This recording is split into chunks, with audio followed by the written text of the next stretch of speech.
Welcome everybody to another episode of the J2 Hub podcast on this sunny Tuesday morning here in London town. Today I'm very, very excited because I'm joined by a chap who I describe as you either love him or you hate him. He's got a no bullshit approach and I love how everything he talks about is very, very factual. He's helped me a lot myself where he's assessed a site for me and, gave me a very honest opinion, whereas in the past I've had some kind of not so honest opinions where people have just tried to charge me a fee for work and try to get the job in. So I wanted to get this guy onto the podcast because I feel there was a lot of value I got from just joining him on a few webinars and picking up some few kind of tips and tricks. And I've connected with some really, really good people from just spending a couple of hours on a webinar of an evening with this chap. So lo and behold, I'm joined by Jon McDermott, a chartered town planner from Town Planning Expert. Thank you very much, Jon, for joining me. You're most welcome, James. It's lovely to be here. Thank you very much, Jon. Yeah, Jon, like I said I describe you as Marmite. You either love you or you hate you. For me, I love what you do and I love what you put out there. So I'm a big fan of you. Well, that's good to hear. That's good to hear. I mean, we don't do it to upset anyone. We just do it to put out what we believe is the right advice for the right site at the right time. And if people don't like the answer that they get, okay, at least we've given them what we believe to be the correct advice. Mm-hmm. So, Jon, I know who you are. I've been following you for a while. We spoke a few times. Just for the listeners out there in the audience that don't know who you are, do you mind just telling us a little bit about yourself? Yeah, sure, not a problem. So, I'm Jon McDermott. I'm a chartered town planner. I've got some weird initials after my name. In fact, I've got many weird initials after my name now. And I've been a practicing planner for 18 years. It is 18 years now. It's getting ridiculous. The practice I run is called Town Planning Expert. It's part of a multidisciplinary group that deals with planning, development, and education. We're always planners first. Planning is our primary business. That's our bread and butter, what we do as our day jobs. And the other stuff is fun. So we deal with a whole range of work up and down the country. I've got something like 45, 46 applications on at the moment in a variety of locations. We also do property development ourselves. We've got 3 property development sites running through the planning system at the moment with our 2 property development companies. And we're educators in our spare time. So we have interaction with aspiring property developers and existing property developers wanting to know more about the planning system through our educational activities. Let's call them activities. It's not really a business. It's fun. So that's me in a nutshell. Jon, am I right in saying the letters that you have are a BA, MA, MRTPI, and a CXO? Yes, CXO is Chief Executive Officer.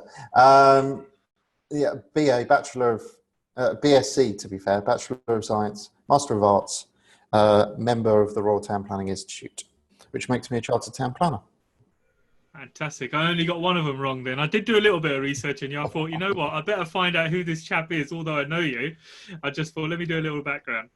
Jon, you mentioned in there that you planning is number one for you and, education comes second, your planner's number one. I've recently seen, well, not recently, I mean, going back a few months now, you always seem to be in the YPN, writing quite a few articles in there, or you're featured in there, or you're talked about in there quite a lot. I'm, luckily for me, YPN a few years ago approached me to take over from Linda Wright as their resident town planner, their resident columnist on planning issues. So periodically I get an email from Jane at YPN, Jane's the editor, saying, Jon, would you mind awfully putting together an article on this or that or the other? Or I submit articles on interest pieces. So yeah, I'm quite honoured that YPN dropped me an email that day and said, would you mind awfully taking over from Linda Wright, who is in herself an exceedingly good town planner. Hmm. Hmm. I think the YPM magazine is a fantastic magazine.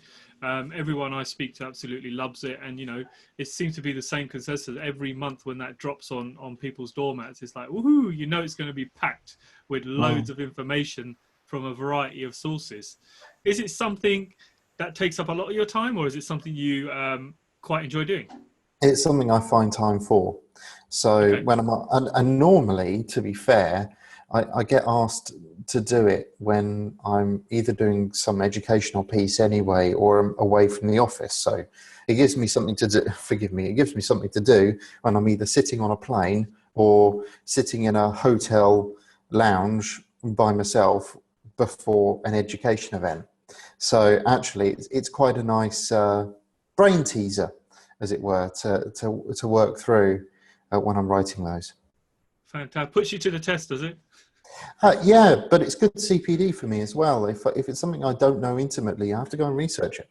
All of the articles that I try and write for YPN are are very detailed researched, and because there's a lot that goes into them, it's good CPD for me. It's good continued professional development for me to go and do. I have to do continued professional development as a chartered town planner. I have to be constantly learning. I have to do 24 hours every 2 years and log it. Wow. So it's a requirement of the status that I've got.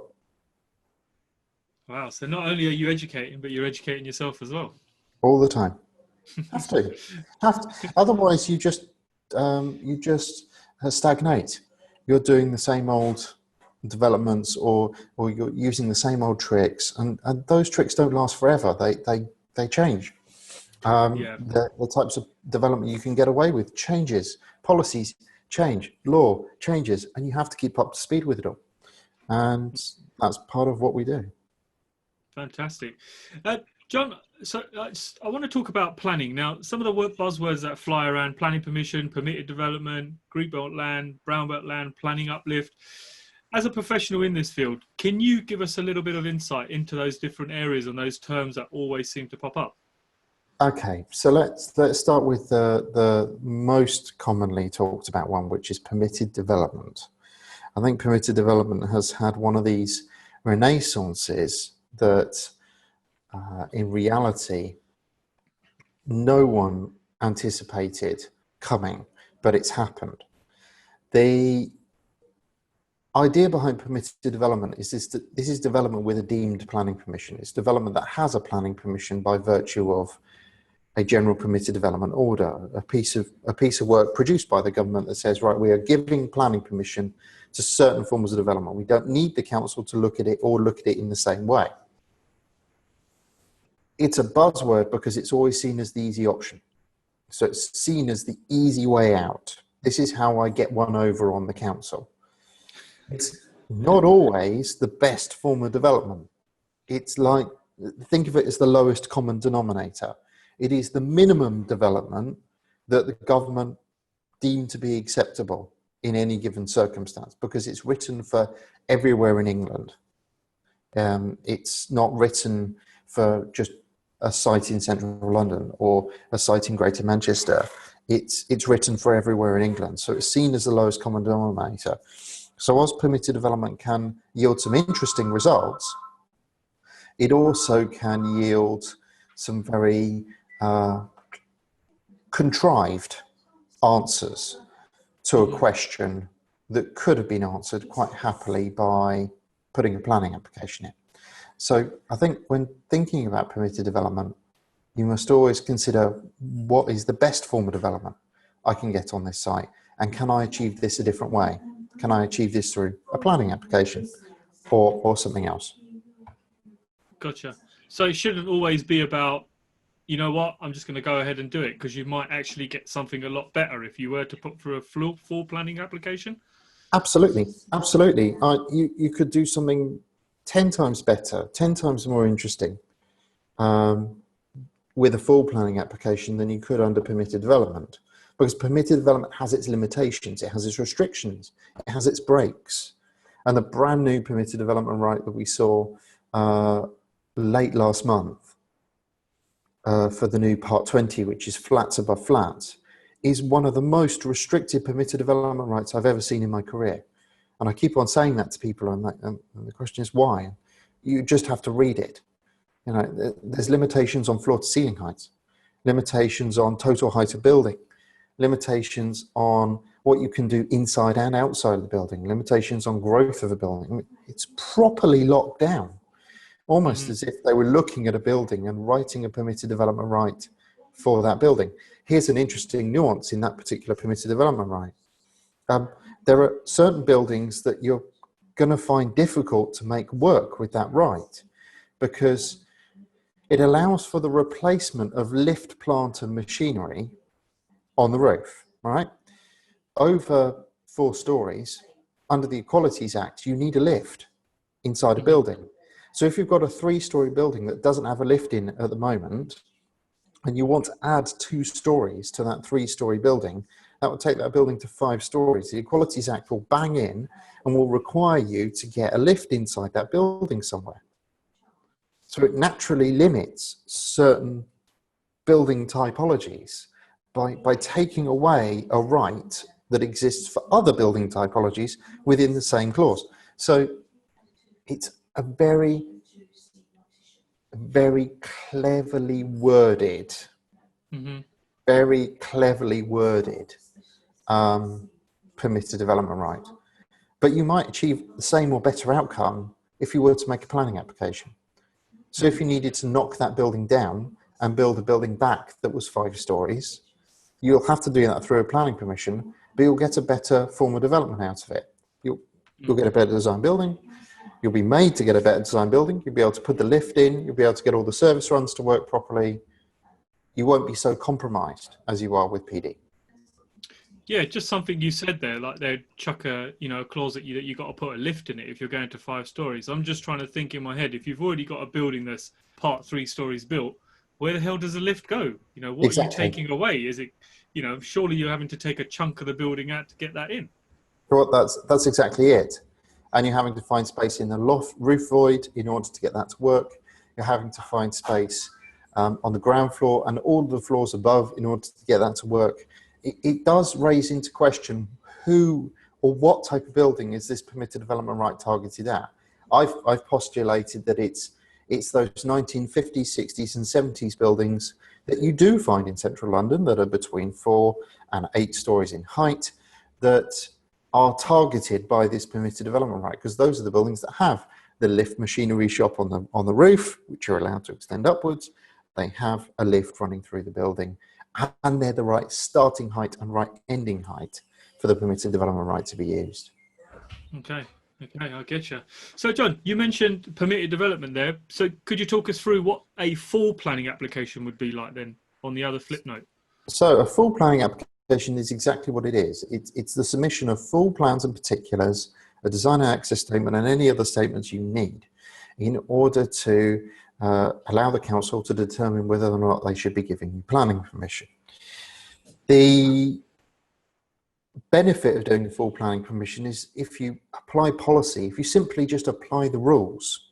And we live in a rules-based society, so it seems almost perverse that we don't simply just apply some rules in order to get planning permission. So if you apply some rules, and the rules are found in the local plan, then you get planning permission. It really is as bare bones as that. Yes, it costs a bit more. Yes, it takes some time, and that is getting worse with COVID-19, not better.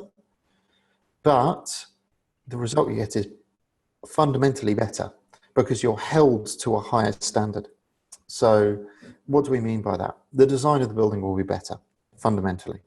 The floor layout will be better because you won't be putting in micro flats that are sub 37 square meters. You'll be held to a decent quality of accommodation through the building, things like that. No, that's really insightful. People always seem to think there's some kind of magic formula to get your building through planning, or you got to know someone. And something you just said there, John, we live in a society of rules, and if you follow the rules, and it's in the planning guide, then 9 times out of 10 you're likely to get it. I mean, I recently or last year built a new build house. There's only a 1-bedroom house, like 2 stories, in the tightest portion of land. you could ever imagine between two gardens. Now, I bought the land off a chap who had it for 12 years, and he kept getting planning refusal, kept getting planning refusal. I looked at it and I did, I'm no expert, not like yourself. I mean, I looked at it and I did a quick little review of it, and I thought, this guy is not doing what the council's asking him to do. He's not following the rules. He's not doing exactly, they're even giving him advice on how to get this through, but he's still being argumentative, being pushy, and trying to get a 2-bedroom building out of this when they told him categorically, no, it's not going to happen.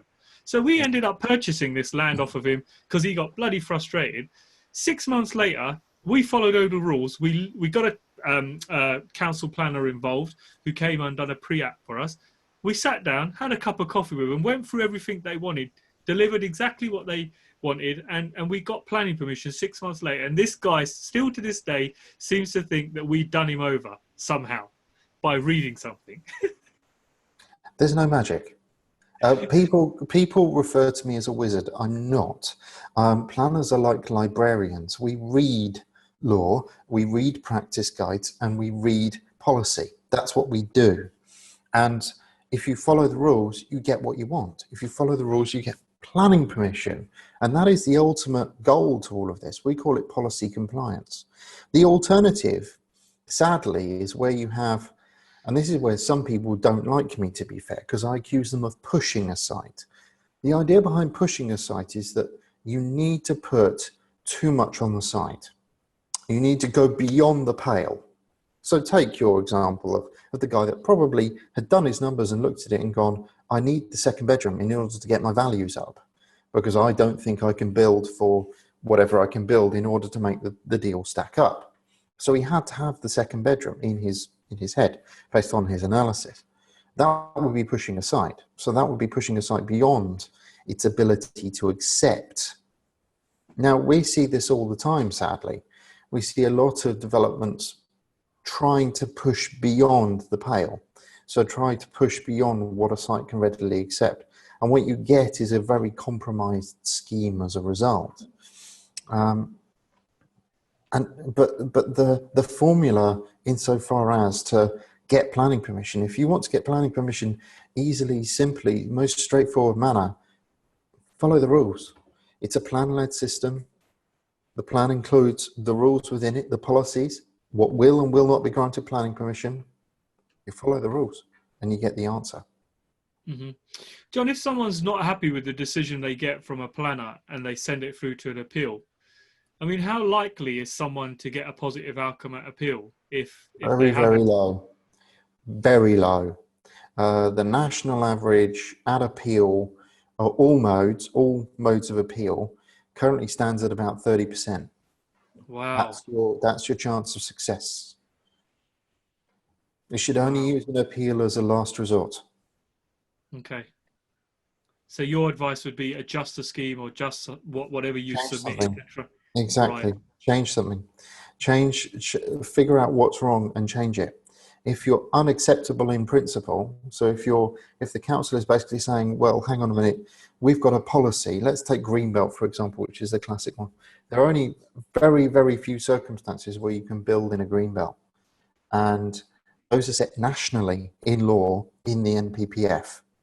NPPF is National Planning Policy Framework. A council will quite happily and easily refuse you, and by quite happily and easily I mean bloody quick, refuse you if you fail to meet any of those exemptable criteria, because the starting proposition, the whole ethos behind the application in the first place was so fundamentally flawed, because you didn't have one of those criteria and you don't have a very special circumstance, a very special reason, or you don't have any other justifiable reason in order to exempt yourself from Greenbelt policy. So that would be considered unacceptable in principle. We see a lot of those going before the inspector. It's one of those things that is legislative, that is very legitimate. It goes to the courts a lot, right? Okay. And the court normally revolves around the same argument. Was there a very special reason, very special circumstance by which the Greenbelt, which is this area of land protected beyond anything else, should be developed upon? And there are so few examples of where that can actually work. that most of them fail even in the High Court. So it's one of those things that if you follow the rules, you get your consent. If you choose to push or you choose to ignore the rules, then you're going to find yourself at the burden of a refusal first time out. Mm-hmm. Jon, do you find a lot of people get emotions involved in planning, and when they don't get what they want, they emotionally get upset and they're like, no, I'm going to go for it, I'm going to push it, whereas they should just be looking at clear-cut facts? Yeah, absolutely. Absolutely. The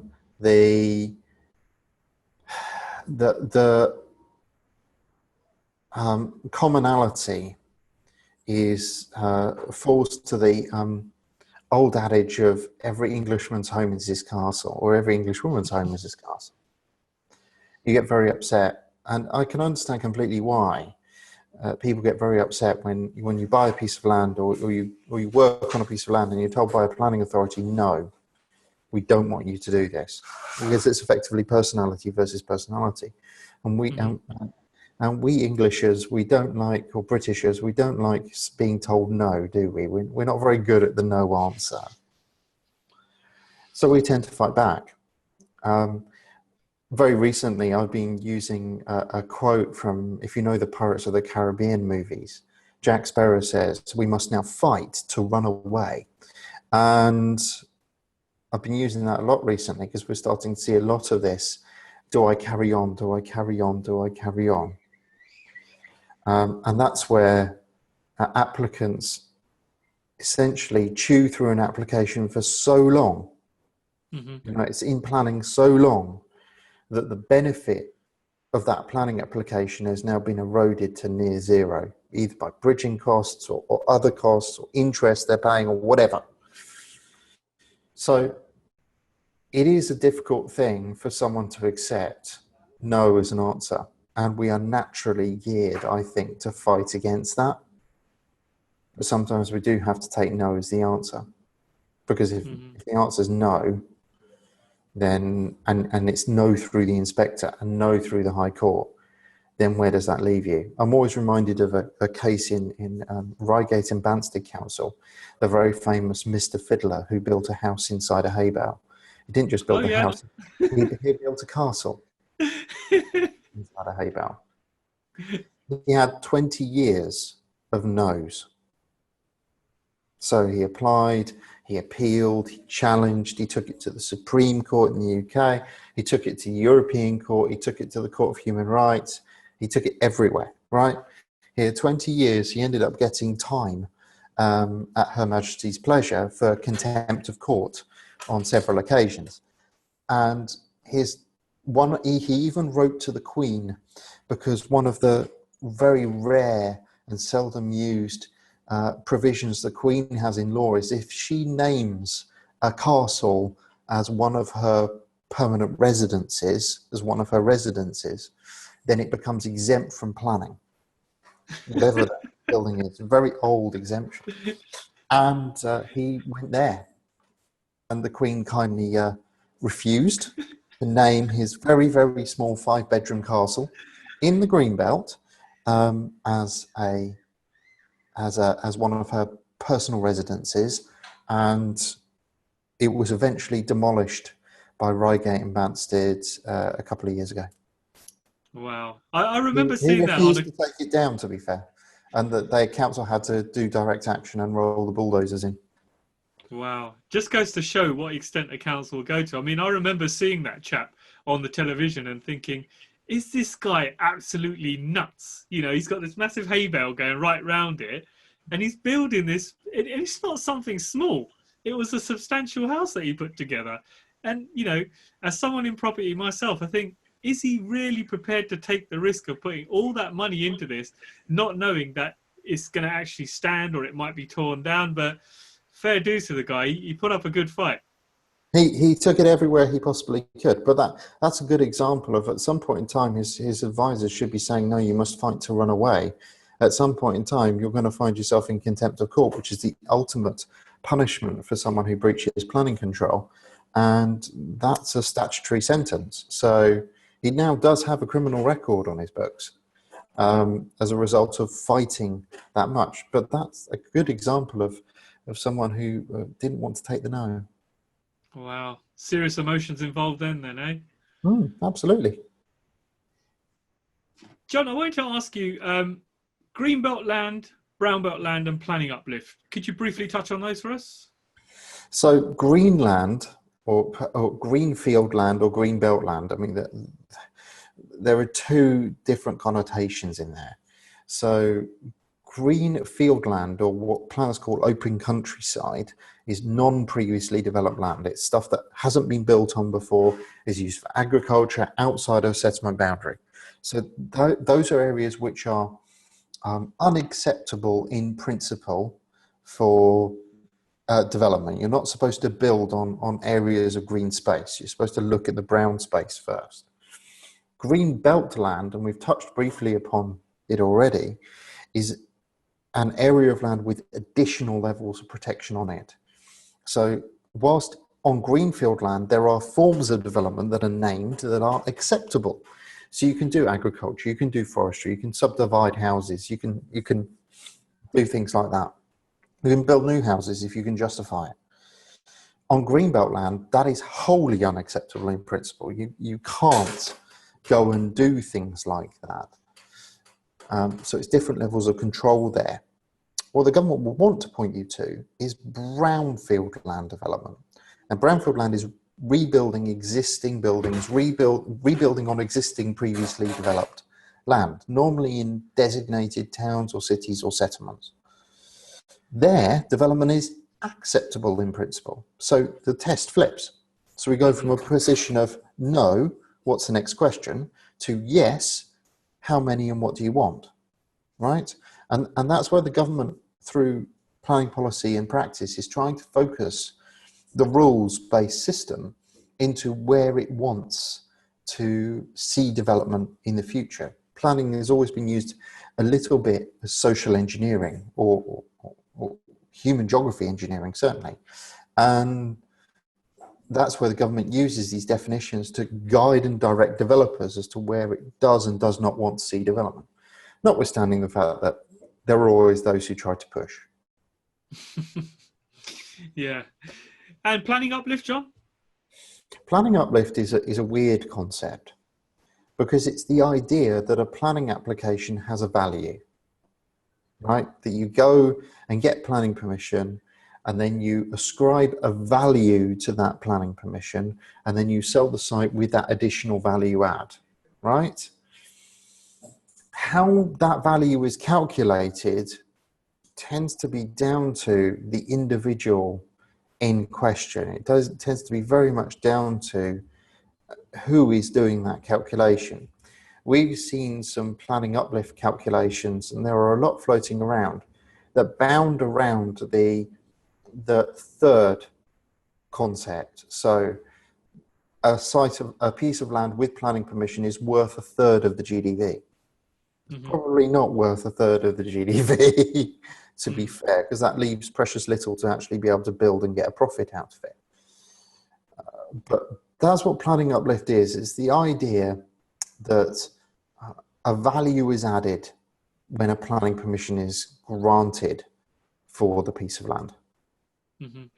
And you, from your experience, do you find people actually use this as a strategy to make money for themselves? Yes. Used by speculative developers all the time, typically on greenfield sites where they use outline planning permission to gain a foothold. So they use outline planning permission to grow the edge of a settlement out on specific sites where they've got a long option or a lease option or they've bought the land at a very low price. And then they try and use that outline planning permission as the uplift lever, essentially, to sell on to a major house builder for effectively what the value would be if it had a full planning permission for the same thing. Right, gotcha.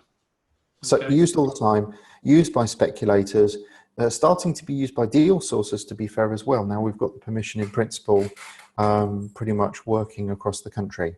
So yeah, it's very much a strategy used by those who don't want to get their hands dirty and get the buildings built, but want to do flips. land-based flips, taking a piece of land, getting a permission on it, and then selling that one out. Yeah, yeah. I mean, you only have to jump onto Rightmove and have a look at land for sale around London, and bits that don't have planning is substantially lower than bits that do.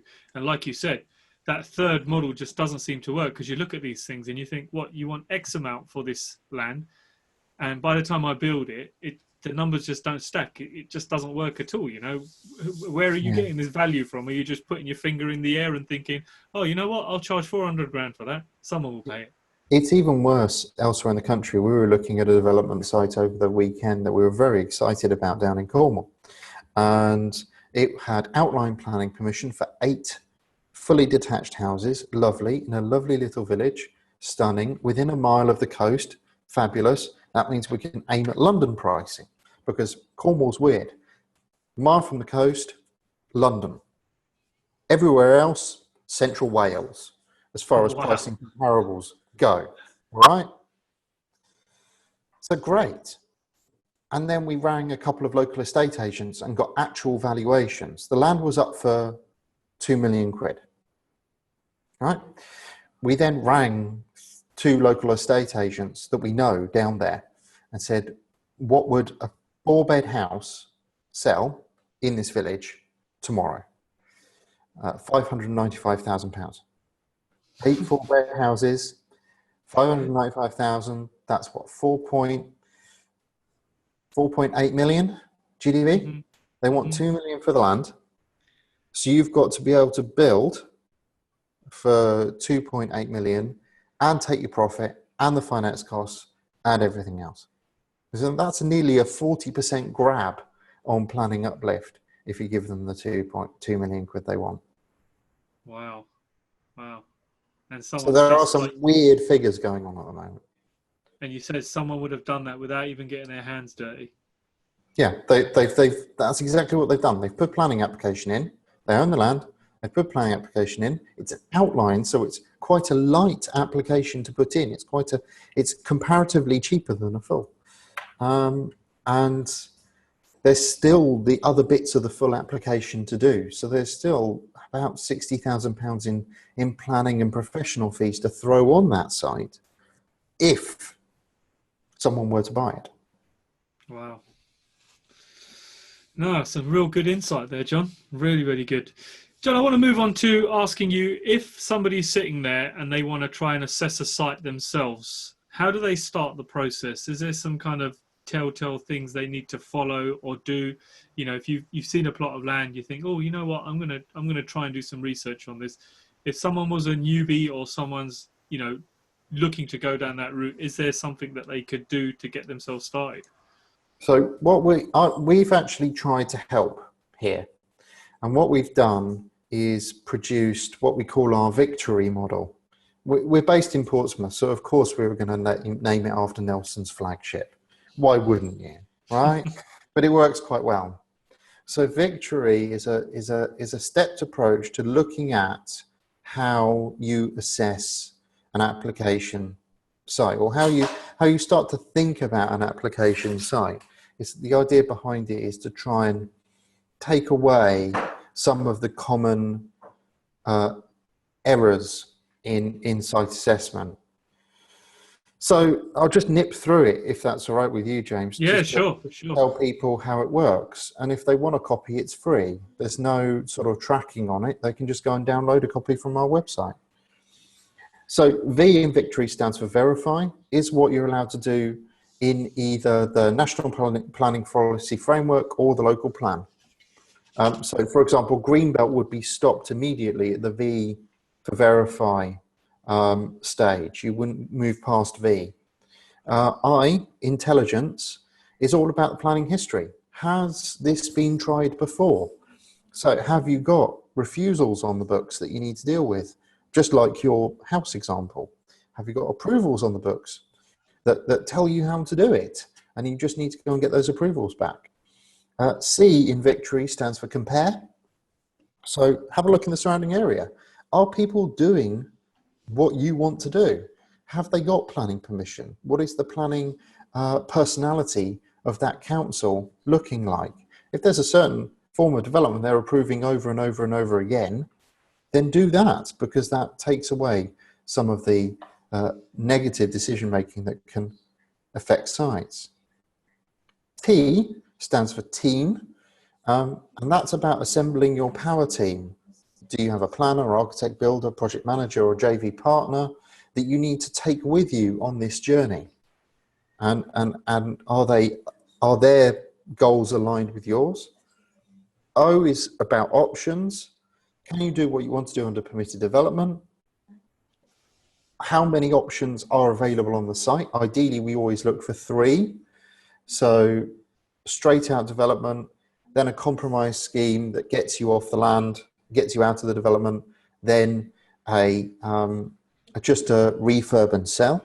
So for example, one of the developments that we've got at the Mounts in Plymouth, we're working through all 3 options at the moment. We've got our primary option in, 17 units as a conversion. Then our secondary option is to refurb for assisted living units that don't need planning permission. And our third option is to go for a hall of residence. All 3 available on the same site. R is reality. What are the site-specific constraints? Are you in an Article 4 area? Is it in a flood zone? Is it a listed building? Is it a conservation area? What is going to really pin you back? And then finally, Y stands for you, because fundamentally, I say this to developers a lot. If you are not passionate about the development you are doing, and this is kind of the cursory to what we were talking about earlier with the idea that we get very upset when we're told no. But if you are not passionate about the development that you are doing, then you're not really interested in seeing it through. If it's all about the pounds and pence, not about you, not aligned to your core values, you're not going to be interested in seeing it through. You just want the check at the back end. You don't care what it's going to look like. And that's going to come through. That's going to come through the design, going to come through the team you assemble, going to come through the unit size and typology. That's how it's all going to work. We saw this whole spate of permitted development solutions for microflats, which were all about the pounds and pence. It was all about getting the maximum amount of development on a building in order to get the maximum return. Did any of those microflat developments yield a high quality development? No, they're all tiny, nasty little micro units. And are we starting to see the market fight back against them now? Yes, absolutely, because they're tiny, nasty little micro units. If you're not passionate about what you're doing, you're going to just produce something that's boring, non-contentious, and all about the money. And that will come through when everything is presented to the council. Wow, I love that, John. I love that. And you said that's a free guide on your website that anybody can go ahead and download. Free. And there's no track. Importantly, all our guides don't have any tracking on them. So it's just a case of go to the website, go to the download section, download them, use them, enjoy them, they're yours. Wow. I reckon your competition are out there downloading them as well. Well, if they do, so be it.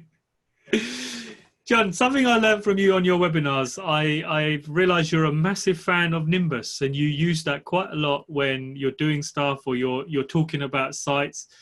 Can you tell me a little bit more about Nimbus and how it can help people source sites and make decisions, or even help them to source HMO sites, or not so much new build, or how can Nimbus help a developer? So we use Nimbus as it's what it's meant to be, which is a data aggregator tool. What it does is takes lots of sources of information that you can all get in the surrounding world and aggregates them very quickly and succinctly into one tool. We also, for absolute transparency, we also work with Nimbus. We're on their partnership program, and we do extol the virtues of Nimbus because we like it so much, because we've used it. The thing that we find with Nimbus is it allows us to very quickly get a handle on what are called the key constraints. Are we in a flood zone? Are we in a conservation area? Is this a listed building? Is this site in an area of outstanding natural beauty? Is there a triple SI that I need to worry about? Is there a special protection area I need to worry about?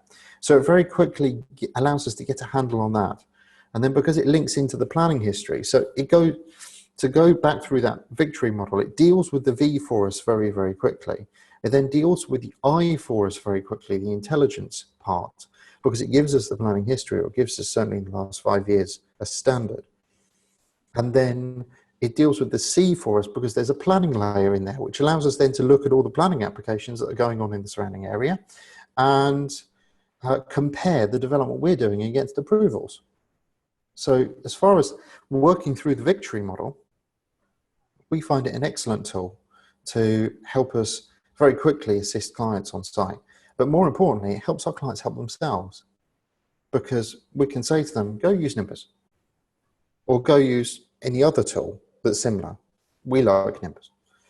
Go use Nimbus and go and do the first 3 stages of victory yourself. Go and do those first 3 key checks. Get yourself down to T for team and come back to us when you've done that homework, because those first 3 letters should be done by the client. They should be done by them, because otherwise how are you ever going to learn the system? Mm-hmm. Yeah, no, I mean, I've played around with Nimbus, and like you said, all the information is out there if you want to spend hours and hours getting it. But what I love about Nimbus when I trialed it for 2 weeks was exactly what you said. It just pulls everything together, and you can switch layers on, and you can quickly see what's going on in the area. You know, you can quickly see sites, and I was blown away by it, actually, if I'm honest with you. I think it's such a powerful tool that every developer should be using. You know, I mean, just little things like one evening I just sat there and I mapped out a zone, and I just scrolled through, and I'm like, oh, I never spotted that bit of land there. It's got a tiny house there. It's got quite a big footprint. Could I get something there? Then you're dragging along a little bit further, and you're thinking, oh, there's another one. There's another one. There's another one. And before you know it, you're then looking at the title for it, and you're realizing who the contact person is. And on an evening's work, you could do a direct to vendor letter and have a positive response. You know, and I thought that in itself has got to be worth the membership that's charged on it monthly, which I think is a very, very fair fee for the features that you get. If I'm totally honest. I would agree. And just to throw my own weight in it, I was sitting in the villa that Andy and Lloyd have in Bali last year on Nimbus. So I was in another time zone on the other side of the planet on Nimbus, and I was simply, I fancy building myself a house in Cornwall. It's one of my sort of dreams. I would love to build, me and my wife, Tanya, who's back there. She's back in the office as well. It's really lovely. I want to build myself and my wife a home in Cornwall. That's where we want to retire to. That's where we want to live. It's an amazing place. And I just spent a little bit of time on Nimbus, and I found 8 or 9 sites. I ended up writing to 3 whilst I was in Bali. Granted, bad property developer me. I haven't followed up on any of them because I've been doing other things. I've been double busy, as my dad says. But I found those sites, no planning on them, previously developed land in an area of the country where everyone is building and the values are stonking. So is it worthwhile? I think so. Can I do it anywhere? Yes. And that, I think, is the power of it. No, I totally agree with you. Yeah, I say that, you know, there's certain people you meet that are called tight asses that will try and spend all their time going out there and finding the information and waste hours, where Nimbus can just go bang and go and get all of it for you. And not just go and get all of it for you, it can get so much more for you. I mean, one of the things that really shocked me was when I recently bought a house up in the northeast, and through the title register, the company that owned it, I was able to click on them and download a CSV of every single property that they own in the country. Nice. And I was like, bleeding hell, how valuable is that data? The scary thing is, because that data is public data, it's in the public domain. That's the data that councils in London are using when they catch you operating serviced accommodation outside of the 90-day rule. They then go and get exactly the same piece of data, albeit from the central government database, and go and find out each and every one of your properties that your company owns, and then they go after each and every one of your properties. It's always nice to know what the government knows. Jon, before I talk about SA, because that's one of the things I wanted to talk to you about, I just want to quickly ask you, what's been your biggest scheme to date? And likewise, what's been a scheme that's gone through and you've thought, oh my God, I never in a million years thought that would actually go through. How did that happen? Biggest scheme to date, 242 dwellings in a tower block. Wow. That's literally just around the corner from where our offices are here in Portsmouth. It is a prior approval. It was designed specifically for student accommodation, and the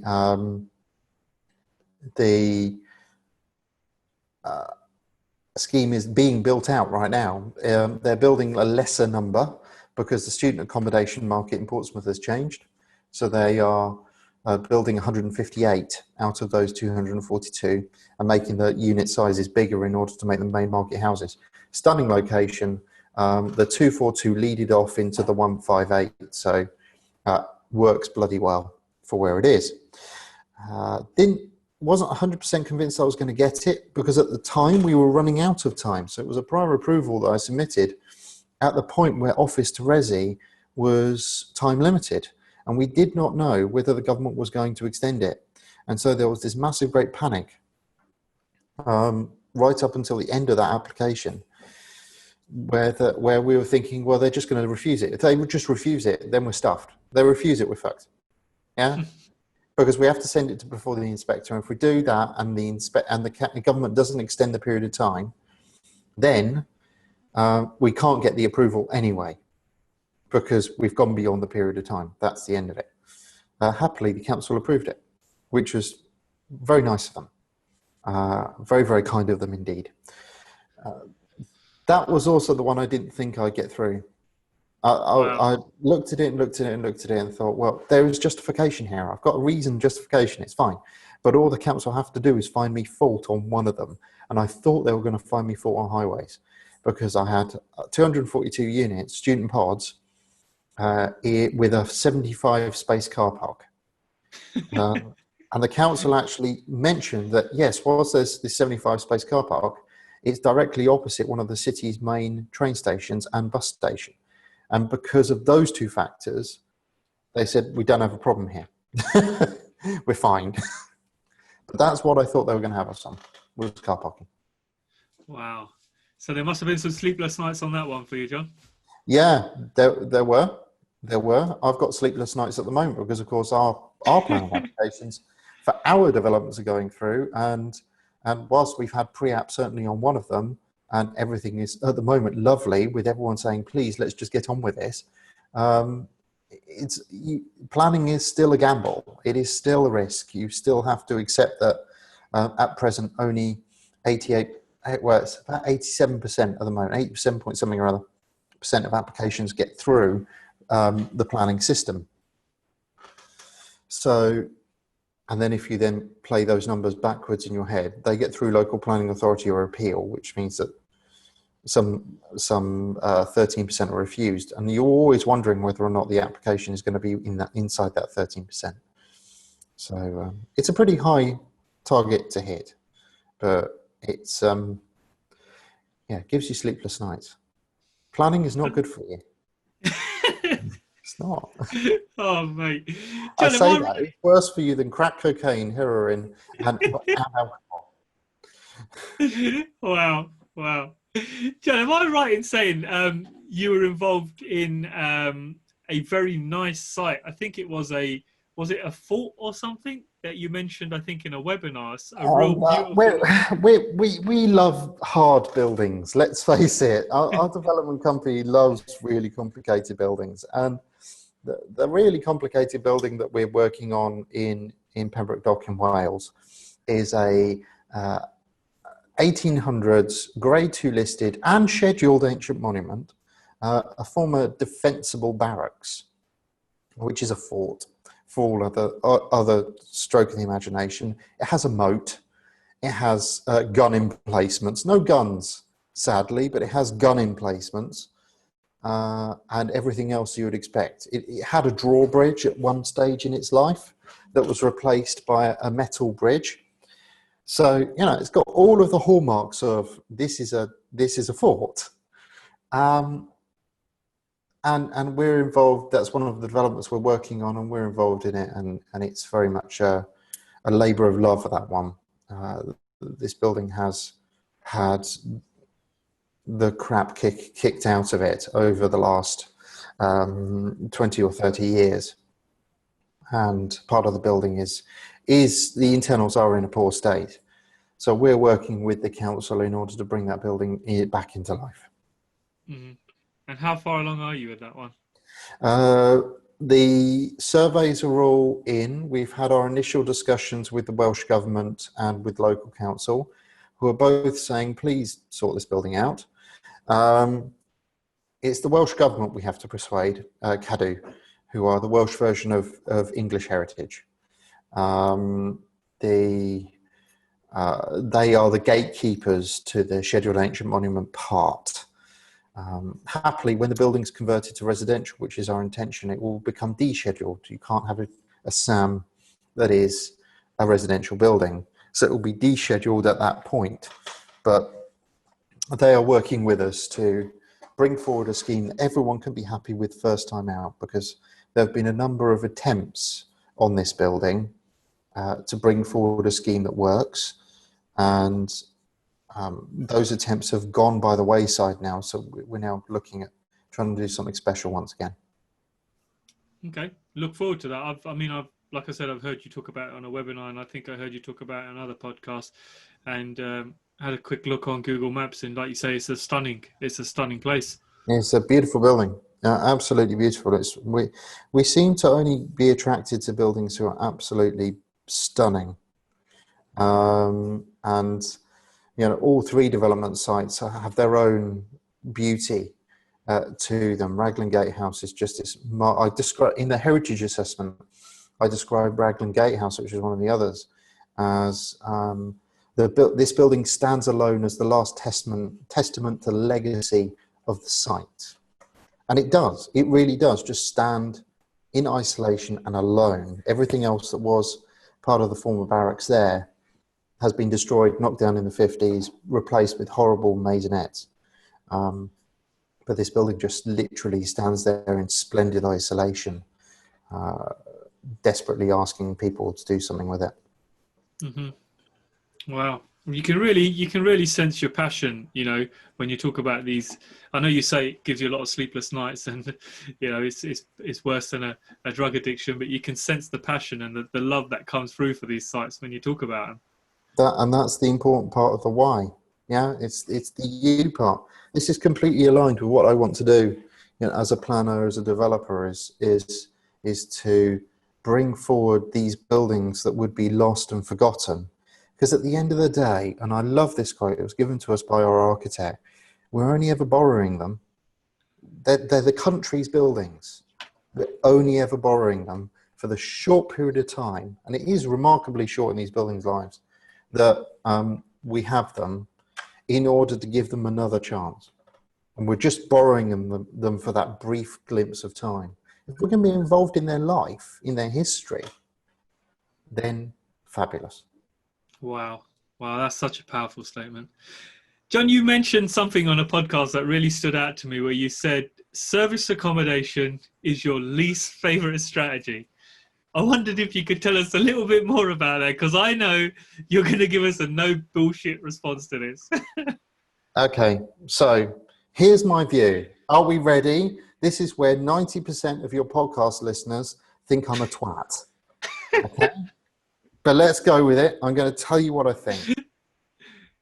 If you go into serviced accommodation blindly and you do not get your systems right and you do not get your planning right, then you are effectively signing up to another job, because you're turning yourself from Jamessahota into Basil Fawlty.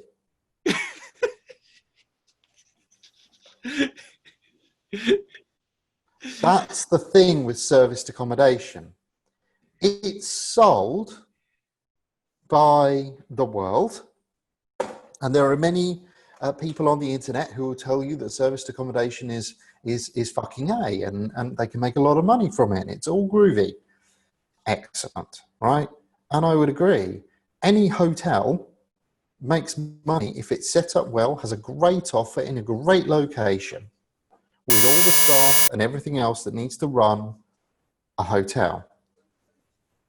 But if you don't have all those systems in place, if it's just you and it's your first SA unit and you're renting it on Airbnb and you're doing all the bookings yourself, you're effectively that we've had level faulty, and you're also Manuel, if people know the Faulty Towers series. Because in today's world, the COVID-19, the post-apocalypse that we're in now, and interestingly enough, I don't know if you've noticed the parallel, but our government appear to be using disaster movies and comedy movies as their way of dealing with COVID-19. We went through, right at the start, we went through Zombieland, and then we went through 28 Days Later. And now we're into kind of Judgment Day. But anyway, the ultimate upshot is that in the post-COVID world, the cleaning regimens for these serviced accommodation units are going to be that much higher. It's a full changeover. You can't just make the bed. The requirements for inboarding and outboarding people are going to be that much higher. Social distancing is going to be with us for a while yet. Even though hotels are going to be allowed to open very shortly or are open now, social distancing is going to be with us for a while. And I think if you go into SA thinking that it's passive, thinking that you can just fire and forget, whack it on Airbnb and give them the code to the door and away you go, I don't think you've got your head right, personally.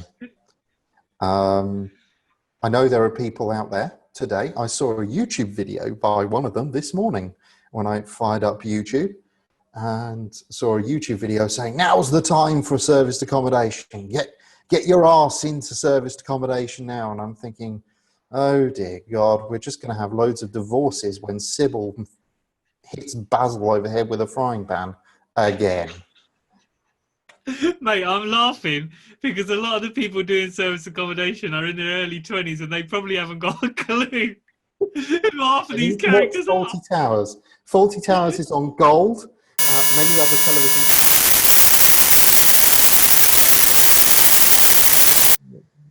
Anyway, it's on UK TV Gold. Many other stations are available. Just watch one episode of Faulty Towers and then ask yourself, do you want to do that? Oh, mate, I think I'm going to have to make a video on this, actually, John, with 40 Towers compared to service accommodation, because that's a great comparison, mate. Thank you for that. But isn't it true? I mean, I'm sure you've seen it the same as I have, yeah? And the thing is as well, here's the other thing about it. The net is closing on SA. We're seeing more and more and more councils basically say serviced accommodation is not a dwelling. It is not a house. It is something else. We had an appeal decision in Cambridge, and we're seeing more and more councils declare in line with that position. We're up to about 8 of the councils at the moment, including some really perverse ones like Hinckley and Bosworth, which is a council near to Nottingham. They're declaring it's not a house because they're having a problem with it. Oxford City Council declared it wasn't a house because, and this might make you laugh, I don't know, Oxford's serviced accommodation problem was caused by pop-up brothels. I'm not joking. Wow. If you have a look at the reason why Oxford have declared a 140-day rule for serviced accommodation. If you use a property for more than 140 days in any calendar year in Oxford, it's serviced accommodation and requires planning permission. The actual committee reasoning was because they were seeing properties in streets get rented by people who run brothels and on Airbnb, and then using the property as a pop-up brothel for a month. And then the moment they started to clamp down, they would literally just Airbnb another property somewhere else in the city. So you would have this migrating pattern of red light district that was moving around the city of Oxford. That's Oxford. Yeah. Wow. Do you think it's an industry that's due a massive reform then, a bit of a shake-up? I think it needs to be brought in, ideally it needs to be brought into the Hotels Act, to be fair. I think we have a whole sequence of acts that govern hotel accommodation, right? I think it's an industry that needs to find itself inside of the short-term temporary accommodation acts that we've got. We have good regulation on them. The problem is serviced accommodation falls into a grey area. And that would help planning, because planning would then understand what it is. That would help licensing, because the licensing would understand what they are. That would help regulation, because regulation would understand what it is. At the moment, it's such a grey area that it's going to take it being brought into mainline legislation for it to be essentially tidied up, is the term I want to use. Mm-hmm. Yeah, I think it's much overdue. A bit of a kicking, to be honest. A lot of people have been getting away with all kinds of stuff, and yeah, like you say, it's compare it to 40 Towers, and you'll soon stay away from it. Yeah, I mean, absolutely. The thing for me, James, is it's and I put it in the article that I wrote on service accommodation. What is service accommodation? It's an American term that's been imported to the UK. So it's an American idea that was tried to be imported into our system, and it doesn't translate very well at all. The latest American idea, which you've probably heard about, is this concept of co-living. Mm-hmm. I mean, what the hell is co-living? Is co-living just another way of saying massive HMO, or is it something else? But that's an American term that's been imported into our vocabulary without any translation. American doesn't import into English that well in certain circumstances. And this is one of those where they say co-living, and we have no idea what co-living is. Yeah, no, I agree with you. It's just a fancy word for, like you say, a big multi-block, isn't it? Or loads of people living together. Is it just a super giant HMO? You know, is it a 33-bed HMO? We call it co-living because it's fun. And it's not HMO. It doesn't have the same connotations as HMO.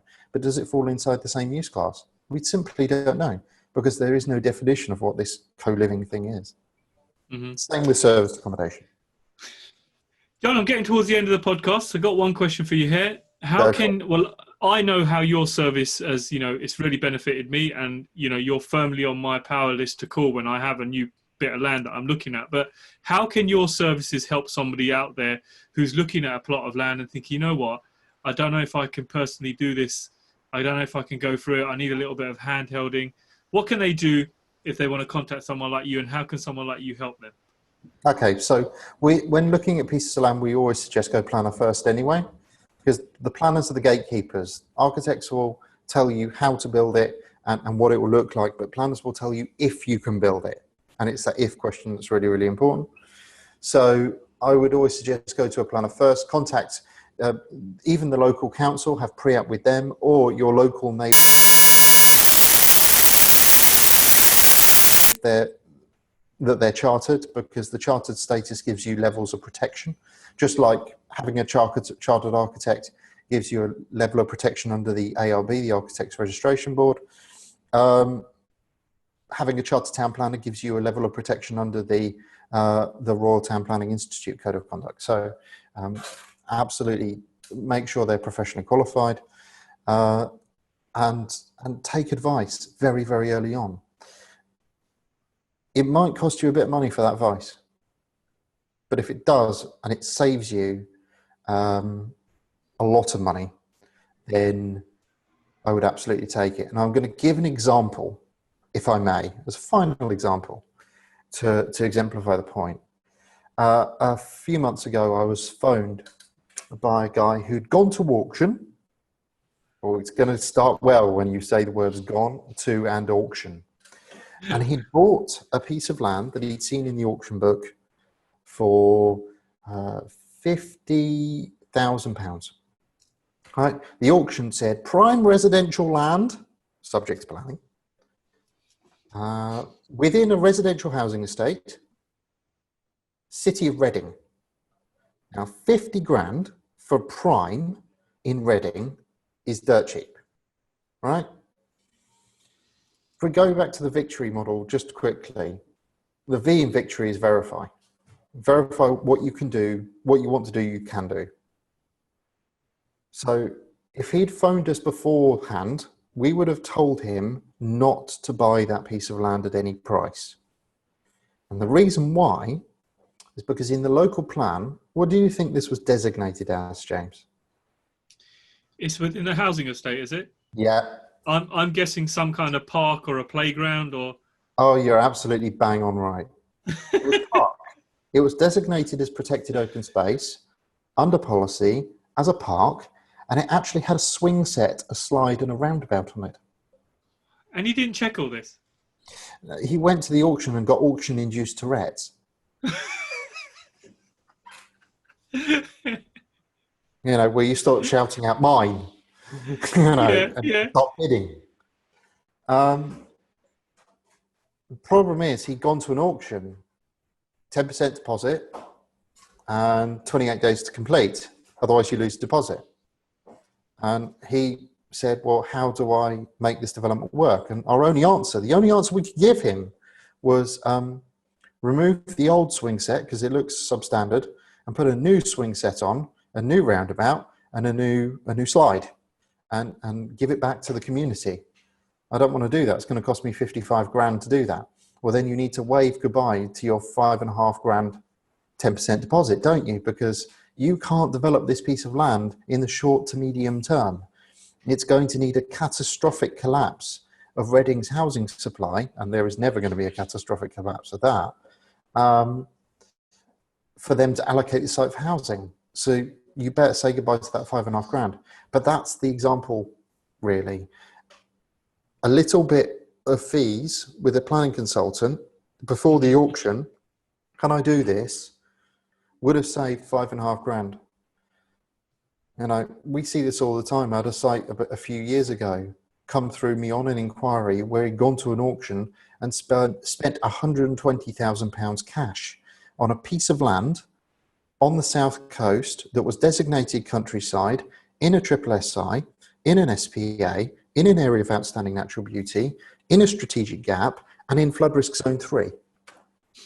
Chances of building on it, fuck all. Wow. Literally last turkey in the shop. And he'd spent £120,000 in cash on it, all because in the auction pack, there was a really pretty architect's picture of 20 houses on the site. Wow. I've seen that done before, actually. Nice little trick that. Well, not a nice little trick, but... It's always about doing your due diligence. But say 450 quid with us, and that's what we charge for viability. 450 with us to save 120,000. Yeah. No, I agree with you. I mean, it's like... I wish I'd known about your services earlier, because it's that little plot of land that I showed you at the back of the premises that I own. You know, I've spent several thousands of pounds and I've made the telltale mistake of getting an architect involved too soon, because I found an architect will take it on and they're quite happy to take it on, charge you a 4 or 5 grand fee on it, and then just kind of a little bit shaky whether it's going to go through or not. Whereas someone could come through to you, spend like £450 or whatever it was you quoted us, to kind of get some kind of study done on it and give you some kind of peace of mind to think, okay, this might happen or this might not happen. And it just makes absolute sense to do that. Well, yeah, that's what we think anyway. I'm sure others will have their own opinion. And as you quite rightly said at the beginning, my views are very Marmite. Others do disagree with me. But Elevie. Jon, my last question to you then. Jon, if you could go back to when you were 18, what's 2 pieces of advice you'd give yourself? Oh, people ask me this all the time. Great. Get into development early. Get into development a lot earlier. When I was 18, you could buy a house in Portsmouth for £58,000. And those houses now are worth about £250,000 quid. Jeez. So get into development early. And secondly, specialize the nuts out of what you're doing. So focus on a specialist area of practice, because if you get really, really good at something, then people will want to talk to you about what you're doing and why. And then the final piece of advice I would always give anyone is tell people what you are doing. Tell your story. There's a fantastic video, a TED Talk by Dominic Colenso. You can find it on YouTube, on the power of telling your story. Do not be afraid to tell your story. We're crap at it in Britain. We don't like, we're very reserved, stiff upper lip and all that jazz. Tell your story. You're not selling yourself. You're just telling people what you do. If you give that information,